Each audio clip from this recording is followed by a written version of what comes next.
May isang ina na pumunta sa presinto dahil ilang linggo nang hindi kumukontak ang kanyang anak sa kanya. Ngunit marami pala ang nawawala at ang lahat ng mga lalaki ay may kaalaman sa programming. Katulad ng anak ng babae at ang mga babae naman kadalasang model.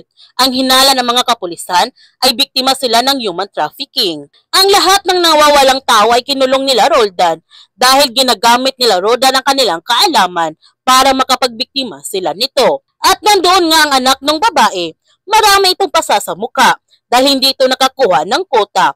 At ang mga babae naman ay modeling ito sa sugalan. Lahat sila ay labag sa kanilang kalooban ng kanilang ginagawa. Ngunit pinipilit nilang gumawa ng masama dahil sinasaktan sila kapag hindi sila nakakota nito. Sa pagpasok ni Samuel sa opisina, nagkasalubong naman sila sa daan ni Diego. Sinabi ni Diego kay Samuel, nung nabubuhay pa si Mike, may mga nakakita sa kanya na pumapasok sa loob ng building na ito. Ano kayang ginagawa niya dito? Sinabihan ni Samuel si Diego na sa kanya lamang ito nalaman na tungkol dito. Ang sabi ni Diego, parang masyado naman yatang coincidental na pagkatapos namatay ni Mike, siya naman ang pumalit nito. At nabalitaan pa niya na nirecruit pala siya dito para magtrabaho siya sa kanila. Nagtataka siya kung bakit nila kukunin ang anak ng isang scammer. Ano ang sibil niya sa kanila? May ginagawa ba ang tatay niya para sa kanila na siya nang gumagawa ngayon? Sinabihan ni Samuel si Diego na kung gusto niyang malaman kung bakit siya nirecruit dito, siguro ang kanyang boss na lamang ang kanyang tatanungin dahil siya lang ang makakasagot. Nag-offer naman si Diego kay Samuel na tulungan siya nito at linisin nila ang kanyang pangalan para makapagsimula siya muli. Ngunit tinanggihan ni Samuel ang alok ni Diego sa kanya, kaya mas lalong interesado si Diego kay Samuel kung ano ba talaga ang meron kay Samuel. Gayon pa man, may inihanda naman sina Roldan na welcome back party para kay Samuel at nagpapasalamat pa siya kay Samuel sa pagligtas nito sa kanyang anak. Kinausap naman ni Samuel si Diego na tungkol kay Enzo kung may balita na ba mga pulis kung sinong gumawa nito. Ang sabi ni Diego, sa ngayon, wala pa. Pero wala naman siyang kakilalang may kakayanang gumawa nun sa kanyang anak. Saka walang kaaway ang kanyang anak. Ang sabi ni Samuel na baka siyang may kaaway siya nito. Ang sabi ni Diego na wala naman siyang kaaway. Sinabihan ni Samuel si Diego na gusto lamang niya i-voice out ang kanyang concern para maprotektahan niya si Enzo. Obviously, siya ay gagawin naman niya ang lahat para protektahan si Enzo. Pero siya yung mas maraming resources. Nagtanong si Roldan kay Samuel kung bakit siya concerned sa kanyang anak. Ang sagot ni Samuel, marunong siya tumanaw ng utang na loob. Siya at si Enzo, tinulungan siya nito sa panahon na kailangan niya ng tulong kahit hindi niya kailangan ng gawin yon.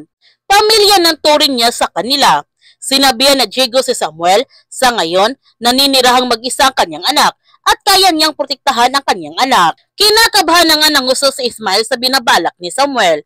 Ang sabi ni Samuel, ito lang ang tanging paraan para makakuha siya ng sapat na ebidensya laban sa kanila ni Roldan.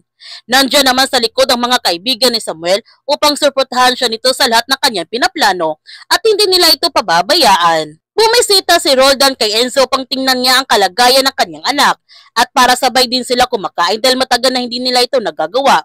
Sobrang proud pa nga si Roldan sa kanyang anak dahil naitaguyod nito ang kanyang sarili na mag-isa. Ngunit sa hindi inasahang pangyayari, tumawag si Agnes sa kanya para ipaalam na may mission order na dumating galing sa National Revenue Authority. Kailangan nila mag-conduct ng audit sa Oriental Ridge. Nagulat naman si Roldan na mag-conduct ng audit sa kanyang kumpanya at bukas pa ito gagawin. Kaya nagpaalam kagad si Roldan sa kanyang anak dahil kailangan pa niyang linisin ang kalat sa opisina. Nalulungkot naman si Enzo dahil hindi natuloy ang kanilang banding na mag-ama. Sa pagdating ni Roldan sa kanyang opisina, galit na galit siya nito dahil hindi pa nagawa ni Jacob hanggang ngayon ang kanyang pinabatrabaho na maghanap ng isang tao pang linisin ang kanilang pera. Lagot na naman siya ni Diego kapag nakita ng mga National Revenue Authority ang malaking problema sa kanilang kumpanya. Kung nandito lamang si Mike, alam niya kung ano ang gagawin nito. Pumasok naman si Samuel sa opisina ni Roldan at nagtanong siya nito kung may problema ba sila. Narinig niya na may gagawing audit ng NRA dito. Sa pagdating sa mga taxes, dito siya magaling. Makakatulong siya nito sa kanila. Makukuha kaya ni Samuel ang loob ni Roldan? Yan ang ating abangan sa Sins of the Father.